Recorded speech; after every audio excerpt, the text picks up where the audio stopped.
मैं हिमाचल का विपक्ष का नेता था, वो मेरे प्रभारी बन गए। मैं विपक्ष का नेता था, हमारी संख्या बहुत कम थी। तो जब उन्होंने प्रभारी बने तो उन्होंने मुझसे पूछा, विपक्ष के नेता हो, क्या क्या करते हो? तो मैंने बताया ऐसे ऐसे ये सारी चीज़ें करता हूँ और विधानसभा में सारे विषयों को रखता हूँ। तो उन्होंने मुझसे पूछा कि तुम्हारे पास ये जो विषय आते हैं इसकी व्यवस्था क्या है? तो मैंने उनसे कहा कि अखबारों को और इवेंट्स को मैं नोट करता हूँ, मेरा ऑफिस है उसको नोट करता है, उसमें से महत्वपूर्ण विषय निकालता हूँ और उसी समय से अगले सत्र के लिए प्रश्न डिस्कशन, इसके लिए हम स्ट्रैटेजी बनाना शुरू कर देते हैं। फिर अपने लोगों में उसको बांटते हैं और कुछ विषय मैं उठाऊँगा, कुछ महत्व के विषय हमारे साथी उठाएंगे, इस तरीके से वो करते हैं। उनका आपका संवाद कैसे होता है? मैंने कहा संवाद तो विधानसभा के अंदर ही होता है।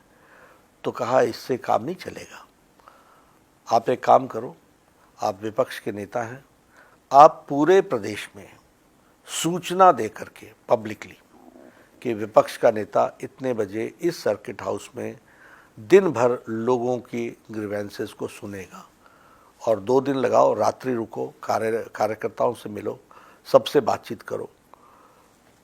मैंने कहा ठीक है जी। तो ध्यान में आया कि कितने कितने इश्यूज सामने आए, किसानों के इश्यूज आए, सर्विस करने वालों के इश्यूज आए, सिक्योरिटी का इशू आया, यूथ का इशू आया, बहुत से इश्यूज हमारे पास इकट्ठे हो गए। दूसरी बात, हमारी क्वालिटी ऑफ डिबेट, उन्होंने मुझसे पूछा भी कि वो तो ठीक है, तुमको कैसा तजुर्बा मिला? मैंने कहा बहुत तजुर्बा मिला, एक बहुत बड़ी ताकत मिली, फर्स्ट हैंड इन्फॉर्मेशन मिली, अखबार से पढ़ी हुई इन्फॉर्मेशन और व्यक्ति से पढ़ी जानी हुई इन्फॉर्मेशन में ज़मीन आसमान का अंतर होता है। रेगुलर कांटेक्ट पॉइंट बन गया, उनको हम कुछ भी बोलना हो तो हमको।